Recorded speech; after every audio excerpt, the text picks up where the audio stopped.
사피엔스 플러스입니다. 오늘은 대전과고 자소서와 관련해서 여러분과 함께 하도록 하겠습니다.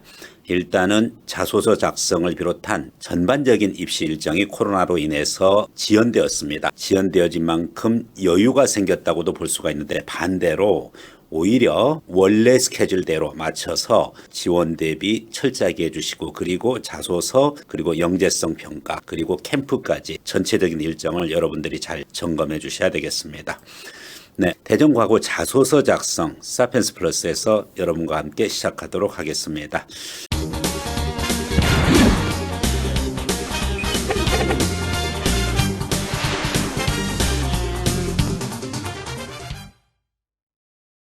과학영재학교로서 대전과고를 준비하는 수험생 여러분, 여러 가지 서류가 있는데 그중에서 특히 학생 중심으로 또 부모와 주변 사람들의 조력이 필요한 그와 같은 분야가 바로 자기소개서 작성입니다. 그러면 구체적으로 자소서 작성 어떻게 준비할 것인지 들어가 보도록 하겠습니다.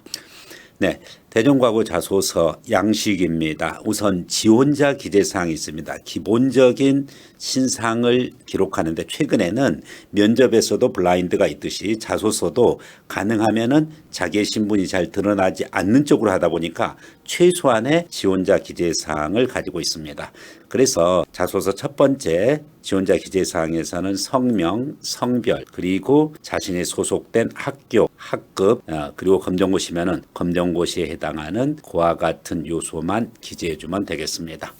그렇기 때문에 최소한의 신상을 가지고서 여러분을 평가하기 때문에 그 외에 본인의 신분을 드러내는 구체적인 사항을 자소서에 언급하면 안 되겠습니다.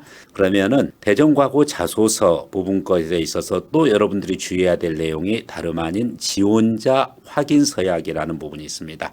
지원자 확인 서약이라는 것은 자소서에 있어서 여러분들이 지켜야 될 내용을 서약, 약속을 하는 거고, 그 동의를 대전과고에서 받아놓고 있는 것입니다.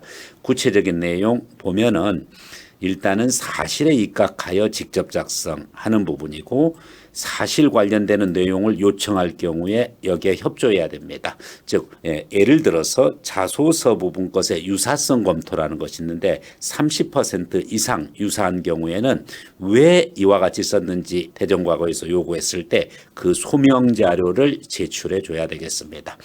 그 외에 여러 가지 부적절한 사실이 있는 경우에는 합격이 취소될 수 있음에 여러분들이 주의하고, 또 추천서와 관련한 부분들 것에 추천인에게 허위 정보 제공하거나 추천인의 제3자에게 대리 작성을 의뢰한 사실이 확인되는 경우에는 불합격될 수도 있습니다. 반드시 추천인에게는 자신의 정확한 정보를 제공해 줘야 되고, 그리고 자소서를 작성함에 있어서는 반드시 자기 자신이 주도적으로 그렇게 해서 준비를 해야 되겠습니다. 자소서는 입학 이후 학생 지도자료로 활용되고 있는 것을 알고 있으며 이에 동의합니다. 기본적인 서약을 해주면 되겠습니다. 항목이 다소 많아 보입니다만은 가장 핵심적인 내용은 자기가 주도해서 내용을 구성을 해야 된다는 것입니다. 물론 부모님이나 주변 학원에서 많이 도와줄 수 있습니다만은 그 내용을 전체적으로 자기 자신이 소화할 수 있어야 되고, 그렇게 해야지만 영재성 판별에 있어서 또 면접에 있어서 소화해낼 수 있고, 그것이 최종적인 합격으로 이른다는 사실을 여러분들이 유의해야 되겠습니다. 자, 이어서 구체적으로 이제 대전과고 자소서 첫 번째 항목입니다. 첫 번째 항목 어떤 내용으로 구성되어져 있을까 한번 보겠는데, 일단은 자수는 500자 이내로 구성되어져 있습니다. 첫 번째 항목의 내용입니다.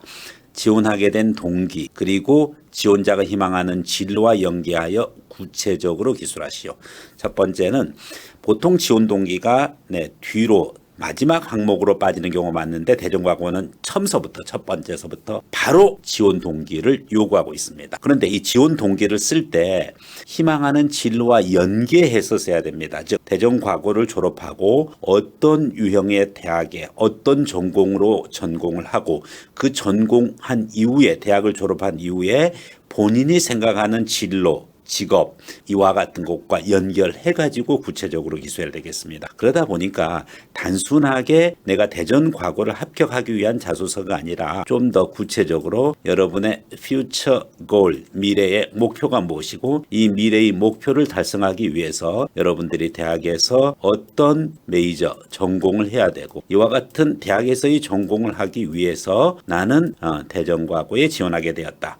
이와 같은 전반적인 라이프 플랜, 삶 전체의 계획과 연결해서 대전과고 지원 동기를 작성을 해줘야 된다는 점에서 유의해야 되겠습니다. 띄어쓰기 포함 500자 이내인 부분인데 실질적으로 개요잡기 하고 쓰다 보면은 내용 분량 채우는 데는 문제가 안 됩니다. 다른 과고 즉 영재학교보다는 그 분량이 작다는 점이 특징이기 때문에 함축적으로 자기 자신을 표현해야 되겠습니다. 자, 이제 대전과고 두 번째 항목입니다. 두 번째 항목은 어떤 항목으로 되어 있을까요? 네, 두 번째 항목은 첫 번째 항목이 500자인데 두 번째 항목은 무려 1000자입니다. 그렇기 때문에 그 분량 면에서 2배가 된다는 거고 내용은 좀 더 구체적인 내용이 되겠습니다. 다름 아닌 수학 또는 과학 분야의 도전, 창의, 열정을 발휘했던 경험과 그 경험을 통해 변화하거나 성장한 내용을 구체적으로 기술하시오. 이렇게 되어 있습니다. 보았듯이 도전, 창의, 열정을 발휘했던 경험, 특히 수학, 과학 분야에서 다른 영재학교 과고와는 좀 다르죠. 보통 수학, 과학에서 학업 성취를 이제 물어보는 게 일반적인데 대전과고는 수학, 과학 분야에서 도전, 창의, 열정을 발휘했던 경험, 그것을 이야기하고 그 경험을 통해 변화하거나 성장한 내용을 구체적으로 기술하라 그랬습니다. 네, 그 경험 자체도 물론 중요합니다만 그것을 통해 자신이 어떻게 변화했고 성장했는지의 내용을 구체적으로 기술해 줘야 되겠습니다.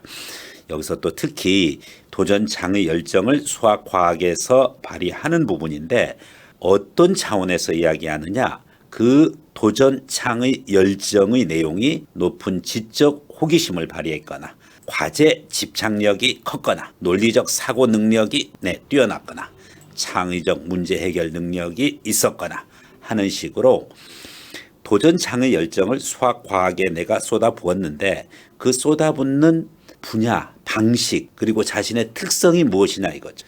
지적 호기심 가지고 그렇게 도전, 창의, 열정을 발휘했느냐. 아니다. 나는 프로젝트, 과제에 있어서 철저하게 준비했고 그 부분 거에 대해서 나의 연구에 대한 집착력이 컸다. 아니다. 나는 논리적 사고 능력이다. 아니다. 나는 다른 사람과는 전혀 다른 창의적인 문제 해결 능력으로 수학, 과학 분야에 대해서 도전, 창의, 열정을 발휘했다. 뭐 다 좋습니다. 물론 도전, 창의, 열정을 수학, 과학에서 발휘할 때 어느 한 분야, 누구는 지적인 호기심, 누구는 뭐 과제 연구 중점, 아니면은 어떤 학생은 논리적 착오력, 다른 학생은 창의력, 이렇게 다 구별되어지지 않습니다. 이것이 전체적으로 오버랩, 중복되어져 있고 지적 호기심 높은 학생이 논리적 사고 능력도 있고 또 그런 학생이 과제에 집착을 하고 그러다 보면은 다른 학생과 차별화되는 창의적 문제 해결 능력도 생기는 것이죠. 그래서 반드시 어느 한 분야를 분리해서 이렇게 작성하지 말고 종합적으로 그 속에 지적 능력, 과제 해결 능력, 논리력 그리고 창의력이 두루두루 배어 나오도록 그렇게 여러분들이 띄어쓰기 포함해서 천자로 작성을 해주시면 되겠습니다. 자, 이번 항목이 아무래도 중요하겠죠. 네, 영재학교로서의 과학고에서 가장 중요한 수학, 과학 분야의 도전, 창의, 열정을 발휘했던 경험, 그리고 그것을 통해서 본인이 어떻게 변화했고 성장했는지에 대해서 두 번째 항목 자세하게 서술해 줘야 되겠습니다. 이제 마지막입니다. 세 번째 항목입니다. 첫 번째 항목은 500자였죠. 두 번째 항목은 1000자로 2배가 늘어났습니다. 세 번째 항목도 1000자입니다. 세 번째 항목에 있어서는 어떤 내용일까요? 구체적으로 한번 보도록 하겠습니다. 세 번째 항목은 두 번째 항목이 학업에 기울인 노력, 수학, 과학과 관련된 학업 능력이라고 하면 세 번째 항목은 다름 아닌 가정 및 학교 환경에서 자기주도 능력, 즉 자아 효능감, 자기주도 학습 태도, 학습 이해 및 활용 능력, 학습 전략 등을 키우기 위한 지원자의 노력과 그 노력을 통해 변화하거나 성장한 내용을 구체적으로 기술하시오 되어 있습니다. 최근에 영재학교 입시에 대해서 언론 보도가 많이 있습니다. 그래서 깜깜이 입시 무려 10수년 동안 베일에 가려진 입시 이렇게 돼 있는데 실질적으로 현장에서 지도를 해본 결과 사실은 그렇게 많이 학원 의존 능력, 특히 특정 모 학원에 집중해서 의존하지 않아도 충분히 합격하는 사례를 저는 많이 보았습니다. 그렇기 때문에 여러분들이 사교육과 학원에 의존하기보다는 자기가 평상시 했던 부분 것을 꾸준히 해주고 마지막에 이것을 자기소개서에 녹아내고 그리고 영재성 방별과 캠프에서 그 역량을 보여주면 되겠습니다. 자, 우선 자아효능감, 말 자체가 어렵죠. 자기주도 학습 태도, 학습 이해 및 활용 능력, 학습 전략 이와 같은 내용들이 있는데 전체적인 자기주도 학습 능력이라고 이해를 하면 되겠습니다. 이 자기주도 학습 능력을 키우기 위해 학생이 어떻게 노력을 했고 그 노력을 통해 변화하거나 성장한 내용을 구체적으로 기술하시오. 이렇게 되어 있습니다. 네, 여기서 가정 및 학교 환경에서 자기주도 능력입니다. 그래서 여기서는 물론 이제 학습과 관련된 부분인데 이전 항목이 수학, 과학과 관련된 창의력, 논리력, 그리고 집중력 이런 걸 기술하라고 했다고 하면 여기에서는 본인이 어떻게 학습 태도와 학습 방법에 있어서 접근했던 그와 같은 그 과정을 기술하는 것입니다. 그렇기 때문에 어떤 식으로 해서 학습을 이해했고 어떤 식으로 해서 내가 교과 학습을 할 때 그것이 꼭 수학, 과학만 한정되어져 있는 것은 아닙니다. 물론 수학, 과학 위주로 어떻게 내가 접근했는지 나만의 공부 방법을 이야기를 해주면 되는 부분인데 다른 교과목도 섞여 있고 또는 학습 전반에 대한 그와 같은 접근 방법을 자기 기준으로 해서 준비해 가도 되겠습니다. 성적 관리 전략 이와 같은 것의 내용으로 구성을 해도 지장이 없습니다. 중요한 핵심 포인트는 내 자신만의 방법으로 해냈다라는 거고 이와 같은 태도나 방법, 과정, 절차 부분 거에 있어서 자기 능력, 자기 주도 능력, 역량을 발휘한 그 기준으로 해서 자신이 어떻게 변화했는지 이 부분 것을 기술해 주면 되겠습니다. 네, 과학영재학교로서 대전과고 준비하는 수험생 여러분 그리고 또 특히 자소서에 많은 걱정을 하고 있는 학부모 여러분 대전과고 자소서의 3개 항목을 제대로 쓰기 위해서 대전과고가 지향하는 그와 같은 인재 모델 부분 것도 확인을 해주시고 그리고 여러분들이 충분한 브레인스토밍을 통해 가지고 개요잡기를 하고 그리고 쓰기 들어가야 되겠습니다. 마지막으로 사피엔스 플러스는 영재학교 또 과학고 입시를 수년간 했던 경험을 기준으로 자소서에 대해서 첨삭을 진행을 하고 있습니다.